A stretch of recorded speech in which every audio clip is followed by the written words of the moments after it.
Hello, welcome to the Ghosts of Harrenhal. My name's Simon. And I'm Mackelly. Thank you for joining us for episode 241 of our chapter-by-chapter book review of A Song of Ice and Fire by George Martin. Today we'll be discussing chapter 15 of A Feast for Crows, that's Samwell 2. And as always, we're going to chat about the chapter and try not to spoil any future plot points for you. Again, unless you're on the Buy Me a Coffee Sustainer tier that includes spoilers.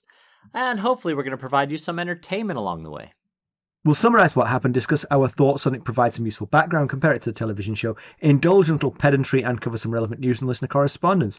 Be sure to check out the show notes. They'll provide some additional information about the characters, other things of note in this chapter. How are you, Mackelly? I'm doing all right. It's finally happened. I know you like to be kept up to date on the latest milestone. The milestones. Molly's. Yes. Yeah. Today was the day, though. Last day of high school. Yes. Wow, you're practically an empty nester. We're getting close. Close. I told Stacy a couple of nights ago, maybe it was just last night, that as sad and, as tough as it is to think about being an empty nester and, the kids going off and flying the coop and being just her and me, that there's another part of me that is looking forward to what this new situation will look like, It's a little bit exciting as it is sad. And she said her response was, I'm not. You can always rely on Stacy to bring you down to... Oh, that's awesome. That was a very nice thing of you to say, but it clearly did not have the intended effect. No. Well, she's always talking about how she's not gonna be able to survive Molly leaving and all that. It's like I feel that too, but on the other hand, this will be a new chapter for us. We had Ethan at 24, so we've never really known adult life without a child. So maybe that's part of what terrifies her. She's never had me unfiltered as an adult, anyway. Well, that's exciting, anyway. I mean, yeah, it is. I share your excitement. I'm not a misery guts like Stacy, but I get it. She's worried about losing, her daughter leaving home. I get it, and also having to spend more time with you. I mean, that right. Makes a lot of sense. She would be worried. Yes, I'm like 95% sad about the whole thing, but there's just a little piece of me that's like, this would be a brave new world. I get it. So anyway, how are you doing? I'm all right. I have quite a funny story. Carson, so Carson has this new job, and this new job is part-time, so she's able to do substitute teaching as well. Okay, right. So she picks up extra hours doing substitute teaching, and the class she left often needs substitute teachers, so she goes back to that class to substitute teach. And the kids love her. She's a rock star when she goes back. Right. So last time she went last week, and things went it was a bit rocky. There's a lot to this story, but I'll just give you the sort of edited highlights. Okay. When she first arrived, she met the new teacher. Now, there isn't actually a new teacher. The teacher is out on long-term leave.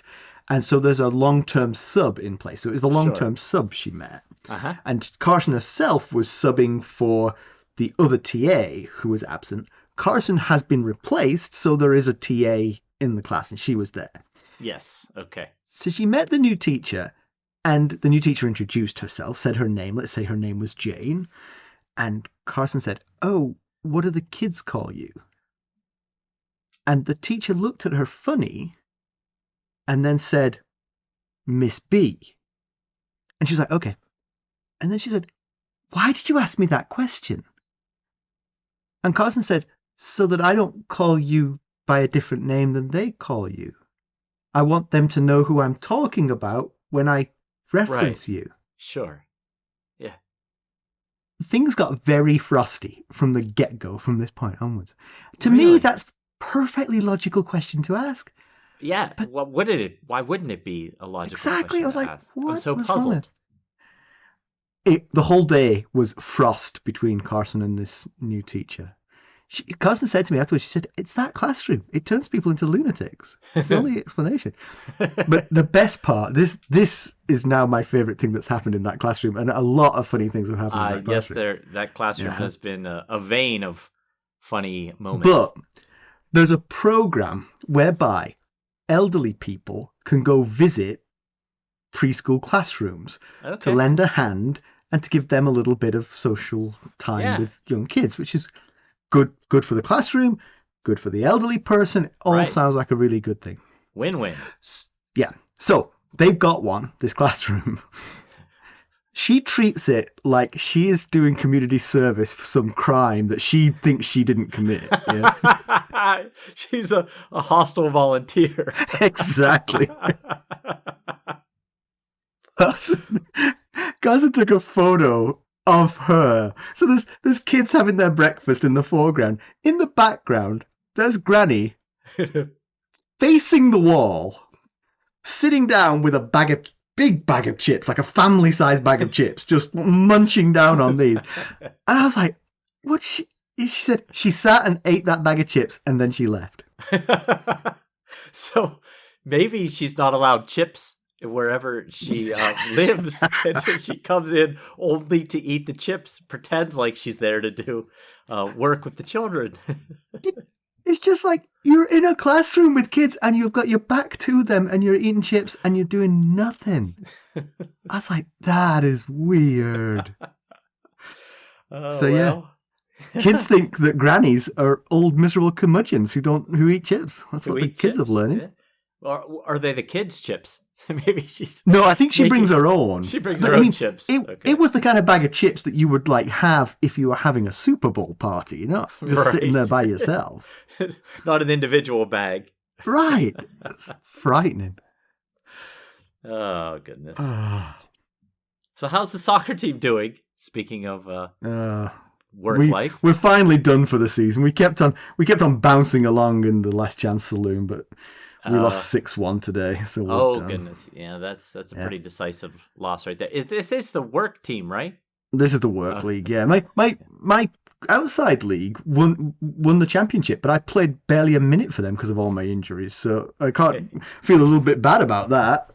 That they won without me, I mean. The third string quarterback on the NFL football team gets a Super Bowl ring as well. I don't know if I told you this, but the statistics because we work for a company that's very interested in statistics. We keep statistics on all the soccer at work. I bet. And one of the stop me if I've said this before.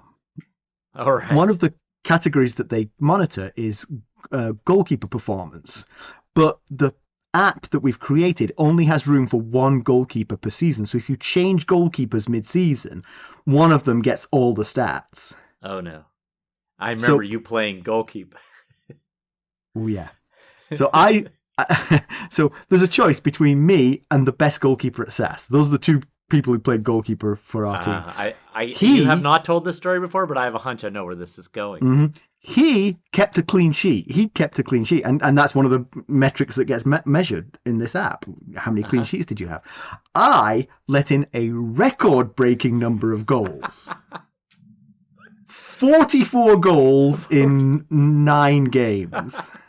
That is a lot of goals, yes. Mm-hmm. I'm not the most up on soccer statistics, but that seems like a significant amount of goals. So I said to him, so do you want the clean sheet or do you want me to have the 44 goals? And he was like, it's all yours, Simon. So I am the goalkeeper of record for the season. I kept a clean sheet. I thought where this was going to go is that it had to come down to you or him that was going to get the... And I said, either way, I don't mind. I don't want to tar you with my brush. I say I let in 44 goals. Technically, he played 3 matches in goal. I let in 38 of those goals in the first 6 matches, you know? Right. Now, it wasn't all your fault. You didn't get a lot of defensive help. No, we had some problems, but I picked the team, so that's on me too. That's right. You're the general manager, coach, and goalie, so exactly it all falls on you. But I've promised them a drink to salve their hurt pride. On you Or you just On take me. them out and I'm let them buy I'm their gonna own take them drinks? for a drink All because right. they've had a long season. Yes, they have. All right, well, let's get down to business. How do we leave Samwell Tarly? Last we saw of Sam, he was leaving the war with Gilly, Dareon, and Maester Aemon. He was to head to Old Town to become a maester and then come back to serve the Night's Watch. Gilly departed in floods of tears, admonishing Jon Snow to look after Dalla's baby, who she had been nursemaiding. Mackelly, why don't we give the summary of this one? All right. Well, Sam is, of course, seasick on board the Blackbird as it heads south through the Bay of Seals. He's consoling himself that his companions are headed toward brighter futures. Gilly as a maid in Horn Hill where she will be safe. Dareon to take over the missing Euron's role as recruiter. He'll use his singing to lure young men into the Night's Watch. And Maester Aemon to a warmer retirement at the Citadel, safely away from Melisandre, who was presumably planning an even warmer retirement for the old scion of House Targaryen. The Blackbird is headed for Braavos, from where Sam will have to secure passage back to Old Town. He tries to engage Gilly with descriptions of what they'll see in Braavos, the Titan, the lagoon, canals instead of roads, but Gilly and the baby are more miserable than Sam. The baby's upset either by the ship's motion or something else. He's soiling the furs all the time, and Gilly is inconsolable. Sam assumes that she, like he, is frightened of the sea, but she and the baby never leave their stinking cabin. Stinky cabin. Like most of his issues, Sam's fear of water can be traced back to his father, Lord Randyll Tarly, who threw young Sam in a pond to teach him to swim. Sam failed and was pulled out by Sir Hyle Hunt. See, I told you last week. You told me he was going to show up, and he did. That's right. His only previous sea voyage was with his father to visit the Arbor. There, he was mercilessly bullied by both Hobber and Horace Redwyne. Upon his return, his mother told him that the trip was meant to end with Sam fostered by Lord Paxter Redwyne and betrothed to his daughter. But having seen the child, whom Redwyne's fool likened to a pig, the Lord of the Arbor rejected the idea, and so Sam came home. They safely round the island of Skagos with its fierce reputation of savage, possibly even cannibalistic inhabitants. Dareon, the brother of the Night's Watch with the best singing voice, complains about Gilly's complaining. He thought wildlings were supposed to be brave and fierce. Sam defends her. Until a few weeks ago she'd never been more than a league from Crastus. The ocean is no doubt terrifying to her. Maester Aemon recalls his own previous ship voyage when he came to the Wall. His brother Aegon V had wanted him to help rule the kingdom, but Aemon knew his place was here. He was sent on the Royal Golden Dragon with none other than Sir Duncan the Tall as his bodyguard. No recruit had received such pomp at his arrival since the days of Nymeria. So that he wouldn't have to say his vows alone, Egg emptied the jails. One of his classmates was none other than Brynden Rivers, later becoming Lord Commander of the Night's Watch. The weather turns to the worst, but Maester Aemon enjoys sitting in the rain. Although he overdoes it, and Sam has to hurriedly bundle him into Gilly's bed, asking the young woman to warm the old man with her body. The ship rocks violently and Gilly ends up in Sam's arms, which arouses him, but she makes no sign of noticing or caring. For many days the sea is fearsome and they huddle in the stinking cabin in abject misery. The voyage is punctuated with storms and lulls. The oarsmen are exhausted and blame the presence of a woman on board for their bad luck.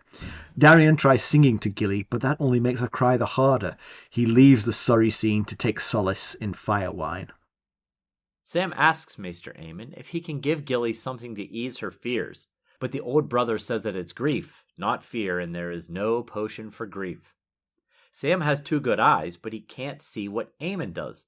The baby is not Gilly's. She grieves for her own babe, who she left at Castle Black. Sam is stunned. She wouldn't. Jon wouldn't. Aemon agrees. Jon wouldn't, but the Lord Commander did. Sometimes there are no happy choices, only less grievous ones. Sam understands now. Dalla's babe is to be protected from the fires. Who but Gilly would care if her baby were burned? He's not special, doesn't even have a name. He wants to retch again, but his stomach is empty. Dareon joins him by the rail to enjoy a blessedly calm night, but Sam points out an onrushing storm. The worst is still to come, predicts Sam, but Dareon laughs that the slayer is such a craven. Oh, what a terrible feeling that would be, seasick for such a long voyage. Oh. Oh, yeah. Oh, that's awful.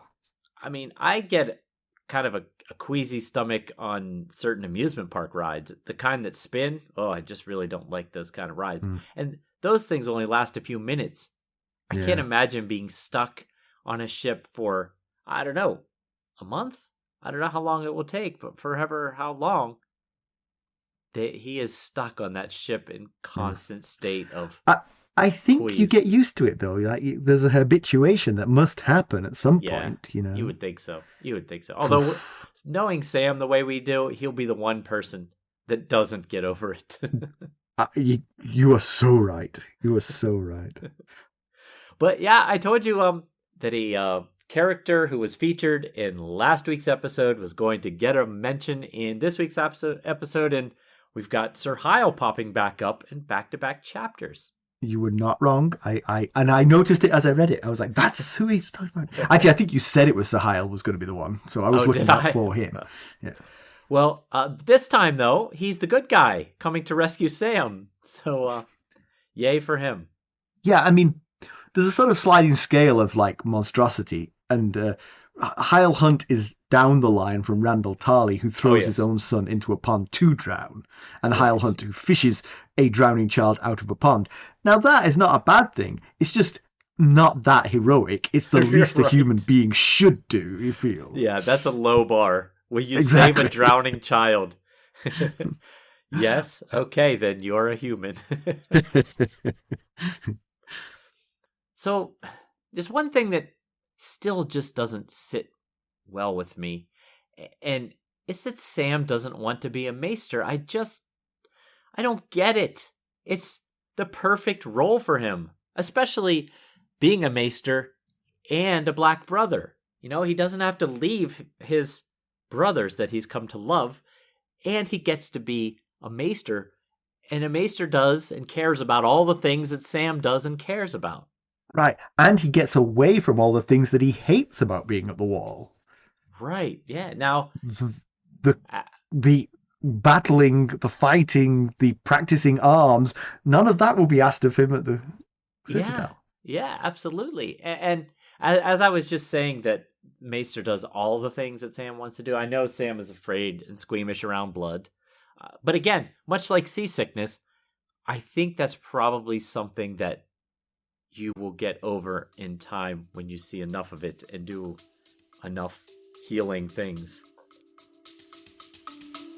We'll be right back. Hello, friends. Are you ready to make some unforgettable memories? Well, if so, consider the Marriott Bonvoy program.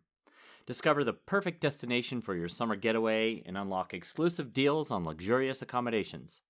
With our affiliate partnership, you'll enjoy unbeatable savings and a seamless booking experience. Don't let summer slip away. Visit Marriott Bonvoy today and make this vacation season one for the books. Use our Ghosts of Harrenhal affiliate page to check it all out and buy Bonvoy points or give some as a gift. The link to our page is in the show notes. Yes, I would assume so too. I mean, I can't imagine all doctors are born not caring about the sight of blood. You know, I mean, right. Yes. They get used to it. Exactly. Yeah. Now, I do know that last chapter, and maybe our listeners are thinking, but he told us why he doesn't want to be a maester. He told us, I think it was in the chapter, when he was talking to John in Sam 1 of this book, that his father said that no Tarly will ever wear a chain of servitude. But it can't be all just his father's disappointment, right? It doesn't seem like that's his entire issue. I agree. I was letting you talk here because I was like, I know the reason for this. It's because Randyll Tarly said he didn't want him to do that, and so. But I agree with you. I think what John said at the time was, "You're not a Tarly anymore. You're a brother of the Night's Watch, and so it doesn't matter." And at what point is Sam going to give up trying to get Randyll Tarly's approval? Yeah. I mean, he's sent you to the Night's Watch. Right. Yeah. Of all the sundering between father and son, that would be top of the list, I would think. Right. Short of murder. Well, yeah, and in this chapter, I think he has a thought. His father that sent him to the Night's Watch to die. Right. I mean... Right, which is what you'd expect to happen to Sam in the Night's Watch, and pretty much nearly did multiple times. Right, yes. Just during training alone, he survived death on multiple occasions. Yeah, like you said, he's part of a new family now. He is a brother of the Night's Watch, and what he is commanded to do by the Lord Commander of the Night's Watch is go to Old Town and become a maester and come back and be the maester of the Knights of Castle Black, basically. Maybe it's just a short-term thing. While he's on this boat, he's like, oh my God, I wish I was back at Castle Black, Yeah. But once he gets off the boat, he might be like, whoo-hoo, look at me. Yeah, once he gets into the Citadel and he starts, studying the various things that he's interested in studying. Exactly. It's very possible he will have a complete change of heart here. Yeah. And because he is not Randyll Tarly's natural son, who was a foundling under a bush, he cares about the rest of his party. That isn't true, by the way. I'm just saying that because he just is. This apple fell as far from the tree as it is humanly possible to fall. Right. He cares about the rest of his party, and he's very happy, despite how miserable he feels, that their journeys are heading towards a positive end. Again, forgetting the fact for the moment that his journey is also heading towards a much more positive end than he thinks it is. Right. Gilly and the baby are going to Hornhill for steady work, security, possibly a future of good things for the baby. I mean, it's a baby boy, and they are going to claim that it's Sam's natural-born son. That's been discussed. Whether they go through with it or not, we'll see. But yes, that has been discussed. Yeah. So if that happens, then there's a chance that for advancement for this child. Although Randyll Tarly will be looking for signs of cravenness in this child from the age of about 1 month, I would imagine. Right. If he is not Rickon Stark, that boy is going to be a failure in Randall's eyes if they claim that he's Sam's son. Yeah, and I think Gilly would possibly be happy as a servant at Hornhill. I could certainly see that. And well, I mean, that's been her life to date. Right. Only with being raped by her father. So, if you take that out of the equation, it seems like an upgrade. Absolutely, right. Yeah. And, as you said, possibly a bright future for the baby.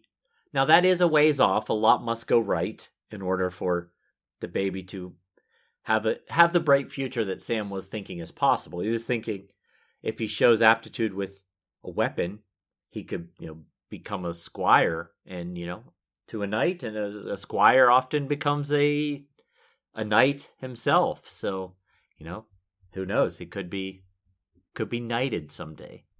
So, because it's bad luck for a wildling to name the baby, this baby is as yet unnamed. Right. But of course, Gilly now has the responsibility of naming it, presumably, even though it's not hers. Yes, this is a really... I mean, we'll get into all the details of it. Yeah. As we go, but it's a really tough spot. Yeah. So the other people who are going to be happy, Aemon will live out his days at the Citadel. Should be warm. There'll be stimulating discussion for him. Can't imagine him being happier anywhere else than that. Absolutely. Although he, I'm sure, is a little bit worried about him and Sam leaving the war at the same time. I'm sure he would love. Yes.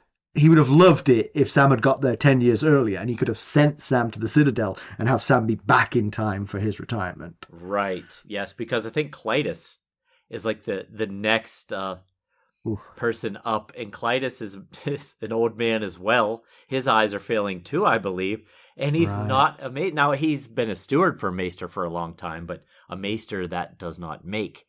But yes. So yes, I think you're very possibly right. Aemon might be thinking, "Oh boy, that could be in a pickle here at Castle Black." But on some levels, he's sort of twinkling his toes in front of the fire, going, "Well, not my problem." I'm just a steward. Boy, I hope you figure out this maester issue soon. But yes, it will be a very nice ending for Aemon. Of course, he has to get there first. There's some distance to go. Yeah, and he mentioned in that Sam 1 that he couldn't wait to sit at the Quill and Tankard and, yes. I think it was drink cider or whatever they sell at the Quill and Tankard. So, yes, hopefully he gets there safe and sound and can live out his remaining days. And Dareon, as we said, is going to replace Yoren as one of the recruiters who tours the realm looking for recruits for the Night's Watch. I guess you have to do that when the recruiter doesn't come home. What else can you do? Yeah. I feel like of these three outcomes we have here, Dareon is making out the best because Dareon gets to wander the realm, singing, which is what he loves to do, no oversight, and make occasional trips back to Castle Black. Possibly he even gets a per diem. We don't know. Maybe there's a per diem that goes along with this job. I mean, if you think about it, especially for someone who is forced to be a member of the Night's Watch, this is the best job in the whole Brotherhood. But I'll bet, actually, because of his singing, he's not given a per diem. It's like you go to inns and sing for your supper. That's his per diem. That voice of yours.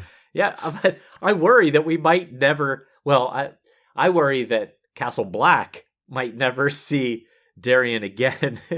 I mean, he could easily buy new clothes, change his name, and disappear. Yeah, he's a controversial choice on that level because he obviously wasn't happy to be there. I mean, you really want a volunteer brother to be the recruiter. Like, nobody's sending out a bounty hunter to bring Yoren back. Right. But if Dareon doesn't come back, I would be very curious to see his grave. Yeah, I mean, the singing voice is a great recruiting tool, certainly. I can see why they chose him for that reason, but I would have some hesitations about choosing him. Yes, a major prerequisite for this job should be dedication to service of the Night's Watch.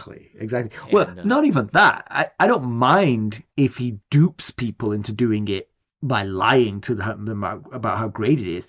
I mind that he might just run away. Yes, that's what I mean by dedication to the service. Yeah. Like, he's actually committed to doing his job, not just, oh yeah, I'll do it, and then disappearing. Because Westeros isn't like Essos size, but it's a big enough area that you could just disappear. Just take a different name, you know? Yeah. So you gather a few recruits up from the jails, and then you swap coats with them, and you're off into the woods, you know? Right. And I was thinking, why even bother sending him with the rest? Just release him into Westeros. He doesn't need to necessarily start in Old Town. We'll be right back. This episode is sponsored by Audible. To get a free audiobook, or 2 if you're an Amazon Prime member, go to our exclusive URL, audibletrial.com/ghostsharrenhal. You can find the link in our show notes. Well, I mean, they don't have many ships, and so this is a quick way south compared to walking. Yeah, I guess as I was saying that, I was thinking maybe they know the neck is not penetrable right now because there's a war. Good point. Yes, good point. He'd have to traipse through the... I just thought the natural thing to do was to send them south and have them work their way back north with a ever-growing caravan of recruits. Yeah.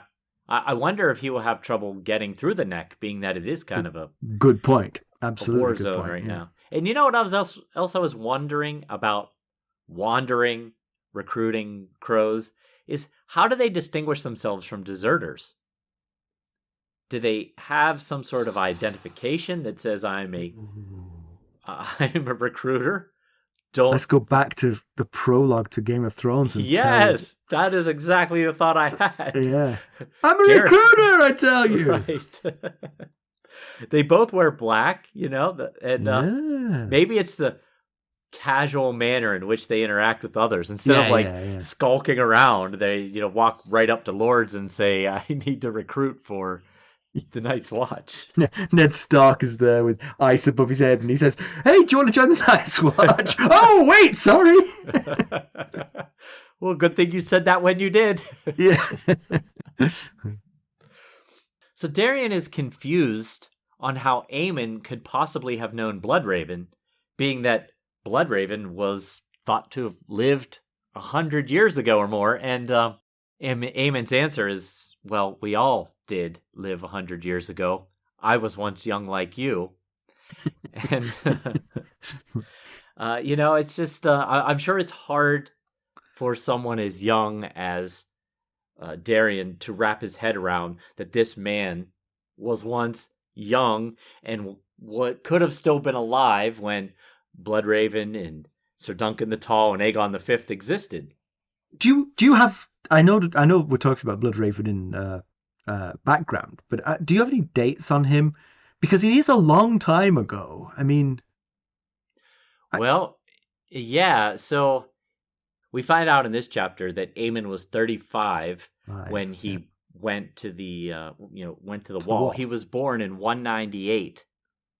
So Bloodraven went to the wall along with him. Okay, so we know it from this rather than. Well, yeah, I'm sure there's information. I can't recall off the top of my head exactly. Basically, Dareon is wrong with how long ago it was. It was actually only 65 years ago. Less than that. I mean, if Bloodraven only arrived at the wall 65 years ago, he had to earn his spurs, presumably. Right. I'm guessing that most of what Daemon knows about Bloodraven comes from his times in King's Landing, before he got shipped to the wall. So I see. I see. He was the son of Aegon the Fourth, and there was at least 2 kings between Aegon the Fourth and Aegon the Fifth.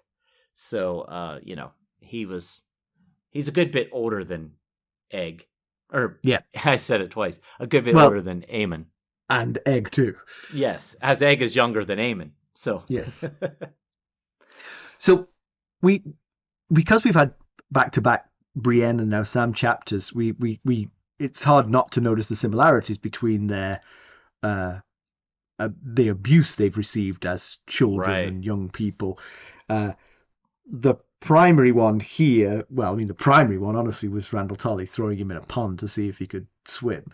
In this chapter. A good way. Yeah, in this chapter. Yeah. Comparatively, it's pretty low on the scale of terrible things his father did to him, but in this chapter, it's what features. But Horror and Slobber, or whatever they're called, Hobber and Horace Redwyne, were particularly brutal to Sam as well. Including, we skipped it from the recap, but they actually dressed up a servant girl to further humiliate Sam because she also beat him in a sword fight as well. Yes, beat him until he started crying. And I can't remember which one. It might have been Horace that made him squeal like a pig whenever he, called. It's kids terrible. Are the worst, apart from Randyll Tarly, who is worse and should know better. Yes, he should. Yeah, the Redwyne twins, yes, they were young. They were children as well. But, I mean, they come off no better than Hyle Hunt in company with bullying and humiliating, what they did to Sam. But another one who comes out badly of this is Paxter Redwyne for me. Because Paxter Redwyne decides not to let his daughter marry Sam because of the fact that Sam keeps getting humiliated in his house. How about protecting the child from the humiliation in your house? Yes, you're right. You're absolutely right. That would certainly have been a more adult thought to have than, I don't want this little wimp around my daughter. Right. Yeah. I mean, he's there to be fostered. You have the chance to mold him into something, Right. Yeah. Bullies often target those that are different from the norm, and both Brienne and Sam fit that. Although they're both opposites, but they're also similar in their opposites. Brienne is a woman, and she's mannish and not conventionally attractive and wants to be a knight and all the things that women in Westeros are not supposed to be. And Sam is overweight, and he's physically weak, and he's sensitive and has no stomach for violence or things like hunting. So, they're very different from what you're supposed to be as your gender in Westeros. And because of that, they suffer the same fate of, being bullied and outcast. Are you planning a sort of Freaky Friday swap? Maybe, if they did. Brienne goes to the Night's Watch and kicks some posterior. Yeah, that would be something to see. But you could certainly see, we've known it for a while, just hearing stories about his life growing up, but why Sam has such a low opinion of himself and thinks that he's such a useless coward. And as we're seeing, it's not just his father's treatment that is the issue. He's, receiving such treatment from his peers as well, which is, just another, maybe and sometimes even worse situation to be in. Yeah. So they sail past the island of Skagos in this Bay of Seals. The Skagosi are a fearsome reputation group. They call themselves the Stoneborn. They're hard. It is an isolated island. It's quite a bit off the coast of Westeros, and they even have a reputation for cannibalism. Yeah, except for the cannibalism part, they sound a bit like their Ironborn counterpart. We've got Stoneborn off the eastern coast of Westeros and Ironborn off the western coast of Westeros. But the big difference here for me is that they are not a piratical race, or they don't reave the way the Ironborn seem to. Apart from the one time in history when they basically depopulated all the neighboring islands and took everyone back as prisoner, and possibly, if the tabloids are to be believed, ate them. Right. Yeah, you're right. I hadn't thought about that difference. The Ironborn, they've made a life of reaving, whereas the Stoneborn just want to stay on their little island. But what do they do? I mean, it's a rocky, stony island. It can't be particular. I mean, I get why the Iron Islanders are like they are. Right. Yeah, you're right. It makes sense because they don't have anything on their own island. Right. So, they just for basic materials of life are missing from those islands, and therefore they steal them. I guess it comes down to ambition, right? Yeah, I suppose so, but I just wonder how the Skagosi even survive without being thieves. Unless they're healthy traders, but it doesn't sound like they are. It doesn't. And there is a picture, and of course it's just probably fan fiction picture of Skagos on a wiki of Ice and Fire, and it looks like an inhabitable island. So I don't know how they're surviving. Yes. Right. It must be inhabitable. Yes, that's true. That's true. So I guess there's a way that they're surviving. Their population must be pretty low. Maybe what it is that they reap. Right. Don't the Iron Islanders say we do not reap? Isn't that their catchphrase? It's not. Is it their words? I think it is their words. It is someone's words. It might be. It's the Iron Islanders. Yes, sure. But I can't remember if a particular house has those words. Oh, it's Greyjoy. It's House Greyjoy. Is it House Greyjoy? I'm very, very confident, Mackelly. Okay. I don't make mistakes with this kind of thing. My mind is like a trap. I know that. I never doubt it. Maybe the Skagosi could teach them something. Maybe that's the difference. Here on Skagos, they're farming.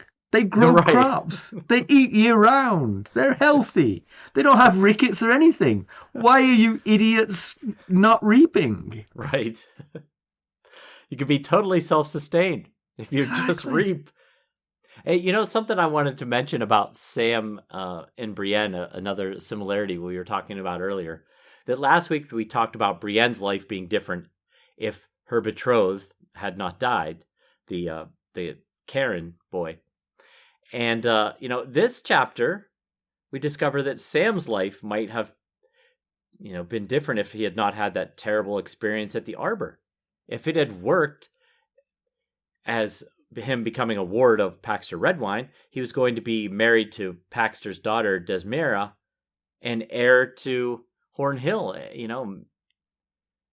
Maybe that would have changed his complete trajectory in life. So, yeah. There were opportunities in Sam's childhood to turn him into what you wanted to turn him into. And more than one person had that opportunity, and they all failed to do so. Yeah. Maybe Sam is living his true nature now. Right. But with a little bit more molding and guidance, he could have been or closer to an acceptable level of what they wanted. Yeah, right. A Redwyne marriage seems more fitting than the Dickon Tarly Eleanor Mooton Yes, I thought that as we were looking at this, I was like, wow, here you go. That's more like it, a red wine Right. wedding. That's the Tarly level. Yes, I agree. Don't So, settle for a Mooton. would you have a red wine? It's weird how snobbish I've become about rich families. Can I just say, although I was correct, it is House Greyjoy. I got the words wrong. They don't sow. They don't sow, right? They I knew don't. something didn't feel right. They definitely don't reap either. But they don't. Maybe they do reap. Maybe they go off and steal people's crops. Right, yeah, because you can't reap if you don't sow first. We definitely don't sow. Occasionally we will reap. Right. It comes up with the reaving. Actually, typically we enslave people and get them to reap for us, to be honest. Right. So the sailors on the ship, on the Blackbird, think that Gilly and the baby have cursed them and that they need to rid themselves of the pair in order to, right the curse, basically. I will say that I've heard these things before, that sort of women on ships bring bad luck sort of thing. But Right. in a nation like Westeros, where you've got the narrow sea dividing you from Essos, there must be women on ships all the time. I agree. You've got to get over yourselves. Now, maybe these sailors have been brothers of the Night's these are Watch. brothers of the Night's Watch, right? So they're very unaccustomed. But I mean, I'm sure they weren't involved in bringing them here. But Queen Solace and Shireen are at Castle Black now. They had to take ships to get there. Melisandre's there. She had to take a ship to get there. But maybe it's a matter of your standing, basically. Yeah, sure. This gets said to Gilly. It does not get said to Melisandre. Right. And they also mention that, the baby is a product of incest and that's worse than anything, they say, and so they need to get rid of the abomination. Well, there's a get out of jail free card there, but you probably don't want to spread that word too widely. Although actually the whole point of the plan is to spread the word quite widely. I guess so. Yeah, we'll talk about that plan here in a minute. But, I know. Yeah. But I do find it scary for Gilly and for Sam. Both have enough to deal with here with the storms and the baby's digestive issues and Sam's vomit. The last thing they need is a worry of them being Gilly and the baby being killed, thrown overboard. Yeah, yes, that'd be great. Yeah. I did think that the baby's digestive issues was sort of hinting at the fact that it wasn't her baby, but in actual fact, she'd been the wet nurse for the baby at Castle Black, so that isn't the source of the baby's. Right. It felt like that's what he was getting at, but then maybe the baby is seasick too. Right. Yeah, you're right. The baby she has been the baby's wet nurse his whole life. Yeah. But yeah, you're right. Maybe the baby is reacting to how upset Gilly is. They do say that, yeah. The sort of like the mother's life affects the chemicals in the breast milk. So, okay. If a woman is happy and content, typically it's got more beneficial effects than if she's unhappy and stressed. Okay, so that maybe we're onto something here. We are, I think so. Sorted that out. All right. Sam can't figure out why the consoling words make it worse for Gilly. It's just an adventure. You'll tell your son someday. Once you know what you know, Sam, then you'll know why those words are going to make her more upset. Yes. She also bursts into tears during Dareon's lullaby.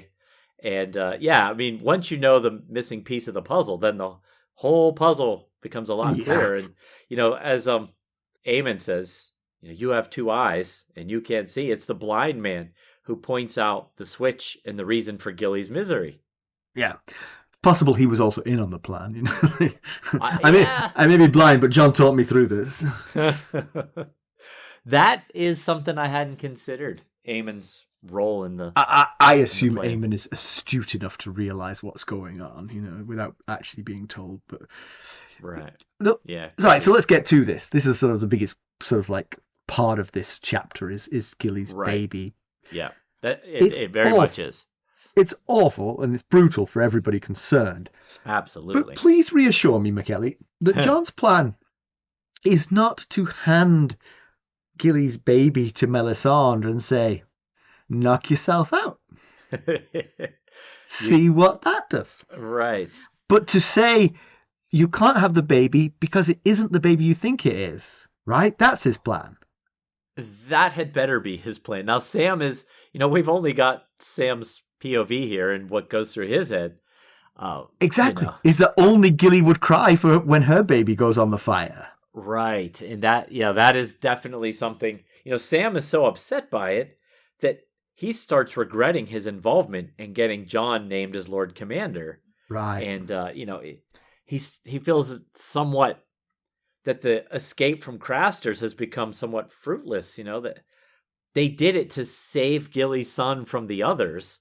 And now he feels like Jon might just hand over Gilly's baby to Melisandre if she says, I'm going to burn a baby. And now what I hope is going to happen is he was going to say, that's not Dalla's baby.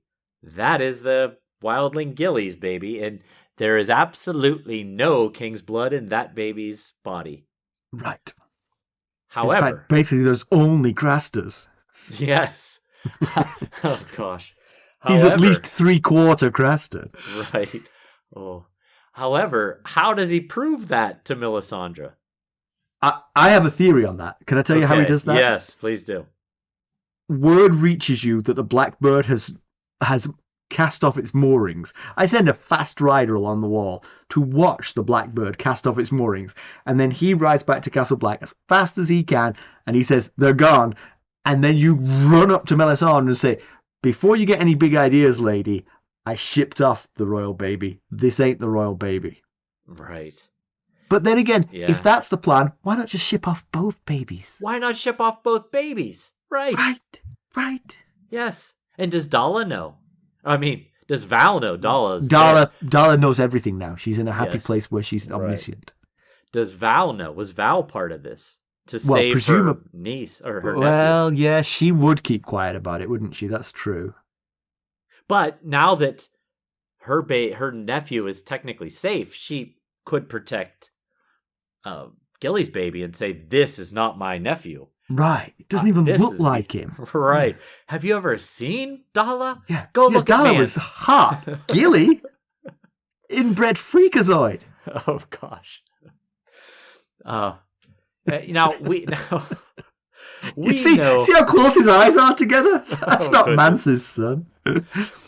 We know Jon's inner thoughts, and surely this wasn't an easy decision if he did force it. And we did see in that Sam chapter, the previous Sam 1 chapter, Gilly come running out of Jon's chambers, bumps into Sam. She's very distraught.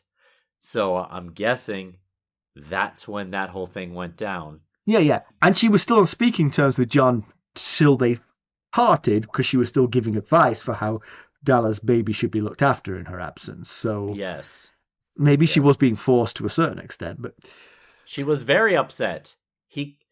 She said something like, please you promise me you will find him a good wet nurse. And he said, I will, my lady. And she snapped on him and said, I'm not a lady. Don't call me that. I'm a mother. I am Craster's wife and the baby's mother, or something like that. And clearly she was on a short leash there. One question I have is, what is her relationship going to be like with this baby? Because obviously, being the wet nurse to the baby, you formed a bond with it. But from this point forward, having this baby is going to be a constant reminder of what you lost, Yes, so absolutely. I don't know if it stretches that bond or if that bond is strong enough to survive this, but it's going to be a strained relationship, I feel. Yeah, that's what I meant early in this section when I said it's going to be tough for all involved here. Yeah. Because she's got to raise this boy. This boy is innocent, just like Jon Snow was innocent. Yeah. And, she needs to raise him as best she can. But in many respects, she has more grievance against this baby than Catelyn Stark ever did against Jon Snow, because your existence is the reason I had to give up my son, possibly even to the fires. Right. That is true. Now, again, not the baby's fault. But exactly, not the baby's fault. But all Catelyn had to do was tolerate Jon. It didn't affect her children at all. Right. It didn't cost her one of her children. Yes. Yeah. I see the distinction. I see it. Yeah. And, we did discuss this turn of events in the spoilers of Sam 1. So we've seen a spoiler come to fruition now. So, yeah. Not a spoiler anymore. But on the subject of spoilers, I believe we have some new ones. Join us at one of the higher tiers of the Buy Me a Coffee Sustainer levels, and you can hear the next bit, which will be really funny, I promise. Do you have some background for us? I sure do. We talked about Brynden Rivers, a.k.a. Bloodraven, in the past. He was one of Aegon IV's great bastards who were legitimized by the king before he died. But unlike many of his siblings, Brynden sided with his Targaryen family during the Blackfyre rebellions. He served as hand of the king to 2 kings, Aerys I and Maekar Targaryen. Maester Aemon says that he was accompanied by Brynden Rivers to the Wall, so here's how a 2-time hand of the king ended up at the Wall. So when King Maekar died, as hand of the king, Brynden Rivers called for a great council to determine a successor. One of such contenders was Aenys Blackfyre, who requested to peacefully throw his hat into the ring. Brynden promised him safety if he returned to King's Landing for the council. However, when he arrived, Brynden had Aenys arrested and beheaded. Now, ultimately, the council chose Aegon V after our Aemon declined them. Yep. And Aeg had Brynden Rivers arrested for the murder of Aenys Blackfyre. Brynden said that he sacrificed his own honor for the good of the realm. Well, if Aeg was moved by that, it wasn't enough to set for Brynden free, hence him accompanying Aemon to the Wall. Brynden was moved by that by about 800 miles. Yes, right. Also, the Blackbird, the ship that they're on, sails close to the island of Skagos, and Sam thinks about the Skagosi history, specifically how they once rose up in rebellion against the Starks, and it took many years to squash said rebellion, and it ended up causing the death of the Lord of Winterfell. Well, that Stark was actually Barthagen Stark, a.k.a. Bart Blacksword. He was Lord of Winterfell during the reign of King Dareon II, and he was the 4th son of Cregan Stark. He became Lord of Winterfell when his brother Jonel died and left no heir. Actually, Bran pointed him out when he was going through some of the tombs in the crypts of Winterfell when they were hiding down there. Interesting. So, that's what I got for you. Yeah, thank you. In comparison with the television show, Maester Aemon dies of old age at the Wall, so he does not accompany them on this impossibly arduous journey. But before he died, he did dream of Egg, so that idea was kept in the TV show as well. There's no Dareon either, so it's just Gilly, Sam, and the baby on the ship. The whole Gilly-Jon switching the babies plot was dropped because there is no second baby to switch. Okay, that's an important issue there. Yeah. So Gilly is a paragon of chipper happiness on the boat while Sam is blowing chunks. Well, that's a bit of a difference for sure. Mm-hmm. At this point, Sam points out to Gilly that she won't be admitted to the Citadel, and he presents the idea of Horn Hill, but doesn't suggest passing the baby off as his. But possibly foreshadowing that plotline, Gilly refers to Sam as the father of her baby. Oh yeah, they got it on at Castle Black. Okay. Mm-hmm. Okay. And I'm pretty sure they're headed straight for Old Town, not going via Braavos. But maybe I'm wrong about that. You know, as you were talking about this journey being impossibly arduous, I started thinking about poor Marcella. I sure hope her journey wasn't beset by this many storms. But anyway, I'll confirm whether or not the ship was headed straight for Old Town in later Sam chapters when I watch that bit of the TV show. Okay, good stuff. Pedantry corner. So this is TV pedantry. That is season 6, episode 3. This is way down the line from the rest of the story. So. Yeah. Yes. So TV pedantry, the timeline of the baby gets a bit screwy. They stay up on the wall so much longer that if he were a Stark, he'd be a man grown. But the baby is still a sort of toddlerish, maybe 1-year-old when he's on the ship. He should be like 2 or 3, I think, with the timelines that have happened. But it's that's the TV show. They've got their own issues. Right. I have a thought that I wanted to run by you that could possibly be pedantry, but I don't know enough about weather patterns. We're dealing with a lot of storms here, and I think Cotter Pike tells Maester Aemon that the winter storms are worse, but autumn storms are more frequent, something like that. So, and we're seeing that there are storms raging a lot out here on the open sea. But we have a lot of chapters that take place in King's Landing, which is a coastal city on the east coast of Westeros, but there's no mention of major storms rolling in off the narrow sea, and I just wondered, should there be? I guess it depends on which way the weather patterns typically run. If they run east to west or west to east or what. Or maybe these are just small squalls that seem huge when you're a ship out in the middle of the sea. I don't know. I mean, obviously we're a long way from King's Landing, so the weather up here could be different. Right. But it does feel like, I mean, think about the east coast of the United States. It feels like the sort of Carolina-Georgia border is as susceptible to violent storms as Newfoundland, Nova Scotia. Right. But maybe if you go far enough south, Florida, they get hit by storms, but generally their weather is more placid. I don't know. Yeah. I don't know the answer to that question storms. either. Yeah, it does feel like they are getting pounded by storms, though. It's there's not enough information to know whether it's pedantry or not. It's just something that I was thinking about. I was, thinking, we haven't heard about a single storm as far as I know in King's Landing. But like I said, maybe these seem like huge storms when you're a small ship in the sea, when really these could just be squalls that are popping up and fizzling out before they make it to landfall. All right, what about some news and notes? Well, so we don't have a lot of news and notes today, but we do have a bit of, I don't know, sad news or just news. I don't know. Just news. We're closing our threadless store of GOH merchandise at the end of June of 2024. So by the time this episode goes live, about 3 weeks from now, really, it's just not paying for itself. So we've decided that it is time to close up shop. So I will say, you've got 3 weeks. If you had any interest in buying GOH swag, now is the time to get it before it is gone. So, a little bit sad, but it's okay. I mean, it is. It's okay.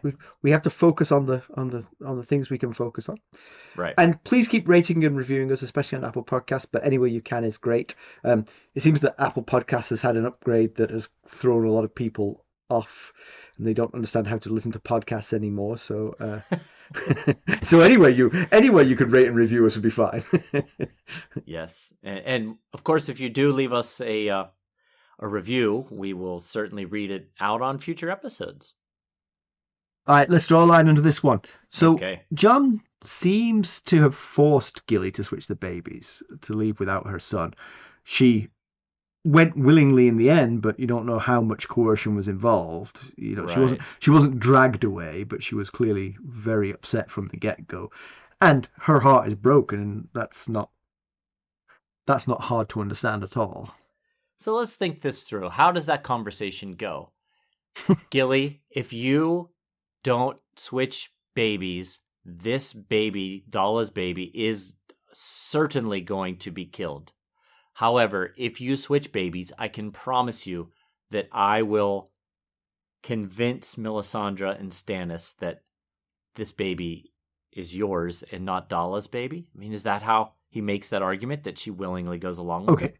Let me take the role of Gilly if I can. I'll take both of them.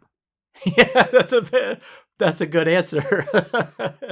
They need the wet nurse. I am the wet nurse to both. Right. Yeah. Good response. No. But yeah, I mean, that you pitched it exactly how he would pitch it, but I can't believe. I mean, the only thing is, if the crying suddenly stopped, Melisandre and Stannis might be like, "Where are those babies?" You know, and so that's possibly the argument for leaving one behind. Right. Yeah. I guess the question is, if they took both babies, would Stannis allow it? But I mean, did Stannis even know that Sam was going? You know, I mean. Well, we don't know what Melisandre might see in her flames, I guess. Yeah, I suppose so. Good point. Is a concern. Good point. But yes, ultimately, to your point, I think that is the primary point of this chapter, is to get out the news that the baby is not Gilly's baby. That is pretty much what we were doing here in this chapter. Yeah. It changes everything, really. I mean, Sam was happy. He was going along with this plan because he was happy that Gilly and the baby were going to be taken care of and would be themselves happy in Horn Hill. Now he discovers Gilly's been torn from her son.